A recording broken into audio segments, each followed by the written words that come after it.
Silakan duduk Bapak Ibu Saudara. Mari kita sebelum masuk ke perenungan firman Tuhan, terlebih dahulu saya ingin memperkenalkan diri secara singkat saja. Saya adalah penginjil dari Saron Cirebon dan dalam rangka mimbar sinode ini saya bersyukur sekali mendapat kesempatan untuk boleh menyampaikan firman Tuhan di tengah jemaat Hosana. Dan kiranya kasih Kristus juga menaungi kita sekalian di tempat ini, jemaat Hosana. Dan salam kasih Kristus dari Saron Cirebon untuk kita semua. Dan kiranya kita semua di dalam naungan sinode GKIM, gereja-gereja di dalam naungan sinode GKIM boleh terus dipimpin Tuhan senantiasa mengalami berkat-berkat dan juga seluruh kebaikan dan kasih Tuhan untuk terus membangun gereja yang sehat dan dewasa untuk kemuliaan Allah.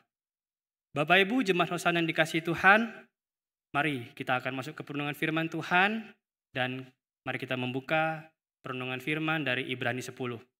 Ibrani 10 ayat 19 sampai 25.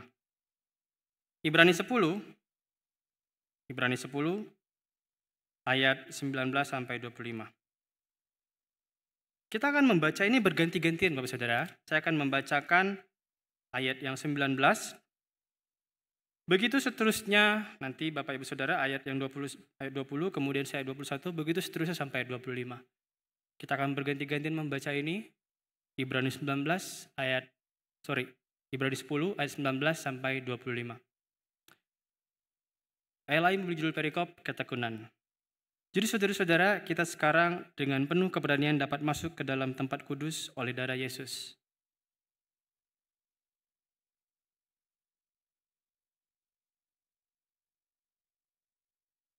Dan kita mempunyai seorang imam agung sebagai kepala rumah Allah.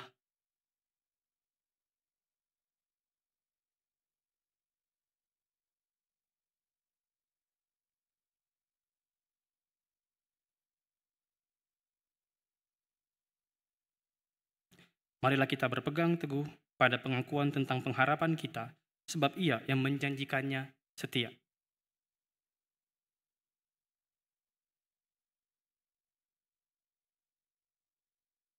Janganlah kita menjauhkan diri dari pertemuan-pertemuan ibadah kita seperti yang dibiasakan oleh beberapa orang, tetapi marilah kita saling menasihati, terlebih lagi sementara kamu melihat hari Tuhan mendekat. Ya, sampai ayat 25 saja Bapak Saudara. Dan kita akan merenungkan bagian ini dengan satu tema, yaitu ketekunan dalam ibadah dan persekutuan. Ini adalah tema mimbar sinode kita pada pagi hari ini dan dikhotbahkan di beberapa gereja lokal GKIM, dan kiranya ini bisa kita nikmati dan pahami. Dari bagian tadi Ibrani 10, 19, 25, kita akan melihat satu tema ini. Betapa pentingnya kita untuk bertekun dalam ibadah dan persekutuan. Bapak Ibu Saudara, jemaat Hosana yang dikasihi Tuhan, sebelum kita masuk ke dalam poin-poin yang ada, kita perlu memahami kembali. Pernahkah kita merenungkan apa makna gereja dan apa makna ibadah itu sendiri? Bagi kita gereja itu apa? Dan bagi kita ibadah itu bagaimana? Tadi juga saya baru mengetahui bahwa bulan ini adalah di mana Hosana mendalami terus ya tentang ibadah, tema-temanya tentang ibadah begitu ya. Dan tidak kebetulan kita hari ini juga akan membahas tentang gereja dan ibadah. Lalu kemudian menurut kita gereja itu apa? Ibadah itu apa? Bapak Ibu, jemaat yang dikasihi Tuhan, ada yang memisahkan antara ibadah dan kehidupan sehari-hari mereka. Kehidupan rohani, kehidupan sehari-hari didualismekan begitu ya. Ada yang menganggap bahwa iman itu nggak ada kaitannya dengan kehidupan sehari-hariku. Sehingga dampaknya apa? Kalau iman nggak dianggap relevan dengan kehidupan sehari-hari, implikasinya, dampaknya adalah kita akan menganggap bahwa nggak penting terlibat lagi dalam gereja selain di hari Minggu. Waktu kita menganggap iman itu nggak ada dampaknya, nggak ada kaitannya dengan kehidupan kerjaku, nggak ada dampaknya pada kehidupan berumah tangga, bersekolah, atau dalam studi gitu ya. Waktu kita menganggap iman itu nggak ada hubungannya dengan kehidupan sehari-hari, kita akan enggan untuk terlibat di dalam satu aktivitas atau kegiatan gereja yang di luar hari Minggu. Kita akan menganggap, ya udah Pak, gereja ya hari Minggu aja. Senin sampai Sabtu kita nggak ada kaitannya lagi tuh dengan yang namanya beribadah. Nggak perlu terlibat di dalam gereja. Aktivitas gerejawi itu seharusnya jangan dilakukan di luar hari Minggu gitu kan. Hidup bergereja itu nggak berkaitan dengan kehidupan sehari-hari gitu. Jadi pola pikir seperti ini membuat persepsi bahwa hidup bergereja itu cuman formalitas, itu cuman rutinitas. Dan kemudian gak berdampak pada perubahan hidup. Pernahkah kita bertanya-tanya, saya bergereja bertahun-tahun, tapi perubahan hidup yang saya alami itu tidak signifikan. Barangkali ketika kita mengalami itu, kita perlu flashback dan kemudian rethinking lagi deh, memikirkan kembali lagi deh. Kalau kita memang bergereja bertahun-tahun tapi kita nggak mengalami perubahan transformasional, barangkali kita mesti melihat kembali. Kita bergereja itu buat apa? Loyalitas terhadap lembaga, komunitas. Dan sekarang ini orang-orang menjadi konsumen rohani. Konsumen rohani, Bapak. Ini satu fenomena tentang gereja hari ini. Satu kekeliruan persepsi mengenai gereja. Satu fenomena individualisme yang secara nggak langsung menuntut gereja. Menuntut gereja terus. Ya nggak apa-apa kalau memang menuntut gereja untuk menekankan kita semua bertumbuh secara rohani. Tapi fenomenanya juga yang dilihat di sini adalah gereja dituntut untuk menjadi sekedar penyedia layanan agamawi. Bagi sebagian orang, gereja nggak lagi menjadi tempat pusat kehidupan spiritual. Tapi cuma sekadar institusi yang sesekali kita datangi gitu. Nggak sedikit juga orang-orang Kristen yang melihat gereja sekedar penyedia layanan. Misalnya, kalau membutuhkan solusi dalam hal-hal tertentu, kalau membutuhkan dukungan, bantuan baru ke gereja. Gereja hanya dipandang sebagai tempat menyediakan konseling. Saya nggak bilang bahwa kita nggak butuh konseling di gereja, perlu. Bahkan penyediaan konseling di gereja itu sangat-sangat membantu. Tapi ketika itu hanya berhenti di situ, sayang sekali. Kita melihat gereja secara sempit kalau begitu Bapak Ibu. Padahal gereja itu punya signifikansi atau makna yang lebih besar lagi buat kita. Gereja pun bukan cuma tempat sekedar pendidikan moral supaya kita jadi orang yang baik gitu ya. Baru kita bergereja. Kalau nggak bergereja itu orang yang nggak baik gitu pasti. Bapak Ibu, pendidikan moral kita bisa dapatkan di luar gereja sebetulnya juga. Maka sangat sempit ketika kita berpikir bahwa gereja hanya tempat untuk kita dibentuk secara moral, jadi orang yang baik, beretikat, dan berpendidikan gitu ya. Gereja nggak sesempit itu. Gereja juga nggak cuma sekedar tempat kita bertemu teman-teman. Memang sih kita perlu menjadikan gereja sebagai tempat berkomunitas. Kita pun di lingkungan Sinode GKM, gereja-gereja lokal berupaya menjadikan gereja itu menjadi tempat yang nyaman untuk kita berkomunitas, berfellowship ya, bertumbuh, bersekutu, penting Bapak Ibu. Tapi bukan cuma untuk sekedar cari teman. Bukan sekedar untuk tempat kita berteman gitu ya. Gereja nggak sesempit itu.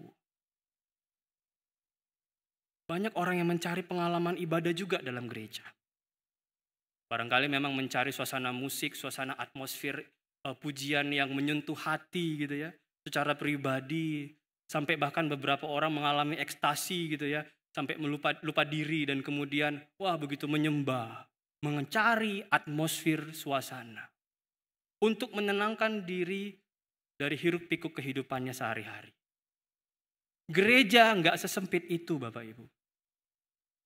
Gereja bukan cuma sekedar itu. Pada prinsipnya Bapak Ibu, gereja adalah keluarga rohani. Di situ kita bisa bertekun dan menguatkan iman, betul. Dan kita jangan lupa juga, gereja di mana kita saling mendukung untuk bertekun adalah tempat kita untuk berjumpa dengan Allah. Jadi kalau kita mencari hal-hal tadi, gereja sebagai tempat kita mengalami sukacita secara emosional, mendapatkan teman, kita boleh dikuatkan dalam gereja. Tapi kita nggak pernah merasakan perjumpaan dengan Allah, maka ada yang perlu kita pikirkan ulang tentang kenapa kita bergereja. Karena kita bergereja itu adalah untuk berjumpa dengan Allah sebetulnya Bapak Ibu. Dan pengorbanan Kristus itu memampukan kita untuk bergereja dengan makna yang benar ini, yaitu perjumpaan dengan Allah. Dan ketika kita masing-masing mengalami perjumpaan dengan Allah, kita bisa bekerja sama untuk melaksanakan misi Tuhan. Coba Bapak Ibu Saudara, siapa yang gak akan melaksanakan misi Allah ketika dia sudah berjumpa dengan Allah? Maka kita perlu memahami arti gereja yang sesungguhnya Bapak Ibu. Supaya kita bisa menjadi jemaat yang melakukan bagian kita dengan benar. Dan Bapak Ibu, makna-makna atau pemahaman keliru tadi tentang gereja itu bukanlah hal yang baru. Bukan baru sekarang kok gitu ya. Banyak jemaat yang memikirkan hal-hal tadi bahwa gereja sangat sempit artinya. Enggak baru-baru ini. Tapi kita perlu melihat bahwa gereja sering juga disalahartikan. Dari dulu memang sudah lama banyak mengalami begitu. Kalau kita baca tadi, di situ, di bagian yang kita baca di Ibrani 10, di situ sebenarnya penulis Ibrani sedang menggambarkan situasi jemaat mula-mula yang mengalami kesalahpahaman juga beberapa di antara mereka tentang gereja. Mereka pun mengalami tantangan besar. Waktu mereka mengalami tantangan besar, penderitaan, kemudian persekusi dan sebagainya di situasi yang mereka hadapi hari itu sebagai umat bergereja. Mereka kemudian rethinking lagi, mereka kemudian mencari tahu lagi apa arti makna sejati gereja. Dan apa pentingnya persekutuan buat mereka. Dan inilah yang mau kita juga sama-sama pahami kembali. Bertahun-tahun kita hidup berjemaat. Apakah kita memahami hal-hal ini? Maka Bapak Saudara, kita akan melihat ini. Kita memang dipanggil untuk mengalami perjumpaan dengan Allah karena kita sudah mengalami pengorbanan Kristus. Gitu ya. Nah, artinya Bapak Ibu, untuk kita bisa memahami bahwa ibadah dan bergereja itu adalah perjumpaan dengan Allah. Kita harus menyadari memang bahwa pengorbanan Kristus yang memampukan kita. Dan kita harus memahami bahwa ternyata itu adalah hak istimewa. Hak istimewa ini yang mau kita tekuni Bapak Ibu sebagai umat bergereja. Hak istimewa ini yang mau kita syukuri. Cara kita mensyukurinya adalah dengan menekuninya. Pengorbanan Kristus sudah memampukan kita untuk mengalami perjumpaan dengan Allah. Perjumpaan dengan Allah itu adalah hak istimewa. Hak istimewa itu mau kita tekuni. Jadi kalau kita memiliki pemahaman yang benar tentang gereja yaitu sebagai perjumpaan dengan Allah, tempat kita mengalami perjumpaan dengan Allah, maka kita mau menekuni panggilan kita untuk bergereja. Nah ini yang mau kita lihat Bapak Ibu Saudara, supaya kita semakin memahami lagi arti kita sebagai gereja. Bahwa di dalam hak istimewa kita untuk beribadah, di dalam hak istimewa kita untuk berjumpa dengan Allah, kita perlu menekuni dua hal.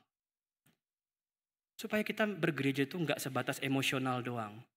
Kita perlu menekuni dua hal. Yang pertama, kita perlu bertekun dalam ibadah itu sendiri. Kita perlu bertekun dalam ibadah. Oke, Ibu Saudara, kita sudah memahami bahwa bergereja itu enggak sesimpel hanya mencari pengalaman emosional.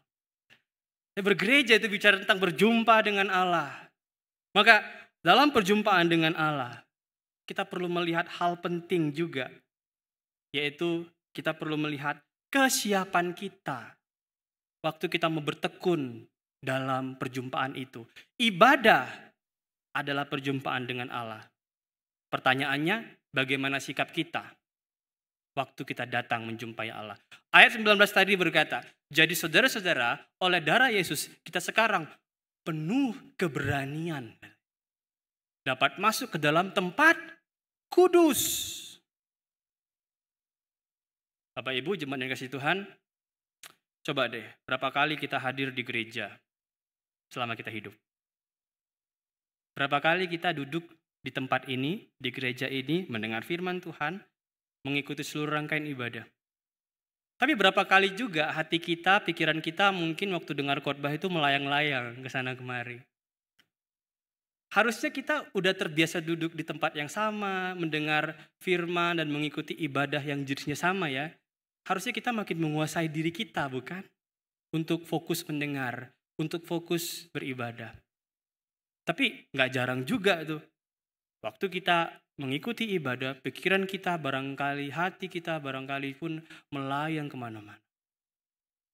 Kadang kita begitu sibuk Bapak Ibu Saudara dengan seluruh aktivitas sehari-hari kita. Sehingga waktu saatnya tiba untuk kita berjumpa dengan Allah lewat ibadah.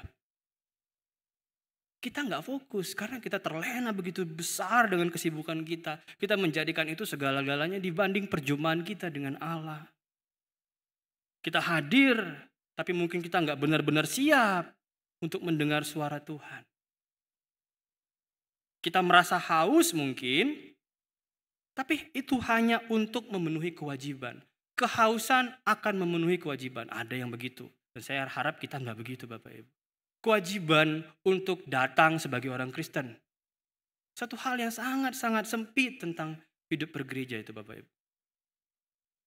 Dalam ibadah kita dipanggil bukan sekedar untuk hadir secara fisik.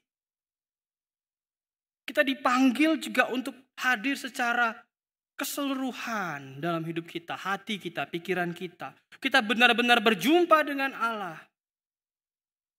Saudara, kalau kita mau berjumpa misalnya ya, dengan orang yang istimewa, apakah kita akan berjumpa dengan sesuka hati kita?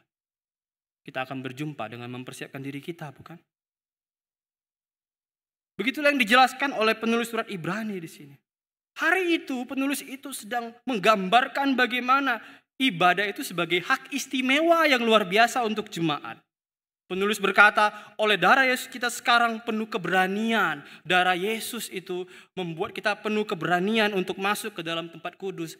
Mempersiapkan kita untuk masuk berjumpa dengan Allah.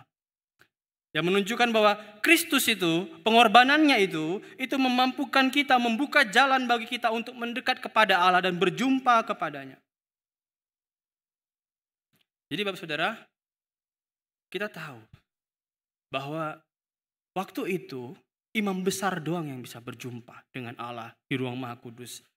Tapi oleh karena karya Yesus, karena pengorbanannya, hari ini kita bisa mengalami perjumpaan itu. Tabir tebal itu, kalau kita mungkin belajar sekolah minggu ya, gambar bagaimana bait Allah. Kemudian tabir yang tebal itu membatasi antara umat dengan imam gitu yang ada di dalamnya. Ruang Maha Kudus. Kalau kita melihat itu, betapa jauhnya jarak manusia dari Tuhan. Tapi di dalam pengorbanan Yesus, tabir tebal itu dikoyakkan. Maka kita punya hak istimewa untuk mengalami perjumpaan dengan Allah. Itu melambangkan bahwa akses kepada Allah kini terbuka bagi setiap kita yang mau percaya. Kita bisa berjumpa dengan Allah lewat ibadah. Maka 1 Korintus 1:9 berkata begitu. Allah yang memanggil kamu kepada persekutuan dengan anaknya Yesus Kristus. Tuhan kita adalah setia. Allah memanggil kita. Karena jalur itu, jalan akses itu sudah dibukakan untuk kita. Dia memanggil kita, ayo kita bersekutu dengan Allah. Mengalami perjumpaan dengannya. Maka kita nggak bisa menganggap ibadah itu sesuatu yang biasa-biasa aja. Jangan anggap itu sesuatu yang harus dilakukan dengan setengah hati. Jalanilah ibadah dengan sepenuh hati, Bapak Ibu. Ibadah tanpa persiapan itu adalah penggambaran bahwa kita nggak benar-benar sungguh-sungguh datang ke Dia. Ibadah adalah pertemuan kudus, di mana Dia hadir di tengah-tengah kita seperti saat ini. Seperti yang saya katakan tadi, kita ketemu dengan orang istimewa. Barangkali mungkin presiden gitu ya. Atau orang-orang yang kita hormati. Sebelum kita menghadap Dia, kita mungkin udah diberikan protokol ini dan itu untuk mempersiapkan diri kita. Bahkan kita mungkin udah mempersiapkan kata-kata kita. Bahkan mungkin kita udah mempersiapkan pertanyaan kita yang sopan, yang layak untuk ditanyakan kepada seorang pemimpin negara gitu ya. Bagaimana dengan sikap kita waktu berjumpa dengan Maha Kudus, yang Maha Kudus? Bagaimana kita mempersiapkan diri kita untuk berjumpa dengan Dia dalam ibadah-ibadah yang ada? Saudara, ini yang menarik juga. Ini yang mau kita lihat. Kita perlu mempersiapkan diri waktu kita mau bertekun dalam ibadah. Tapi saya tidak sedang bicara tentang persiapan lahiriah, Bapak Ibu. Saya tidak bicara tentang kita harus pakai pakaian yang begitu mewah, bagus. Gitu. Saya nggak bicara tentang itu. Itu adalah sikap yang memang kita harus lakukan. Kita harus berpakaian layak, berpenampilan layak. Saya bicara tentang yang lebih dalam dari sekedar apa yang lahiriah. Persiapan kita sesuai dengan firman Tuhan. Bicara tentang hati nurani yang murni. Waktu kita bilang saya mau bertekun dalam ibadah. Saya menganggap ibadah adalah perjumpaan dengan Allah. Masa kita nggak persiapan Bapak Ibu? Persiapan kita adalah hati nurani yang murni. Penulis Ibrani tadi mengatakan bahwa kita harus datang dengan hati yang dibasuh dan tubuh yang dibasuh. Jadi ini bicara tentang lahir baru Bapak Ibu. Allah yang membukakan jalan untuk berjumpa dengan Dia lewat pengorbanan Yesus adalah Allah yang sama yang akan mempersiapkan kita untuk berjumpa dengan Dia. Dan Dia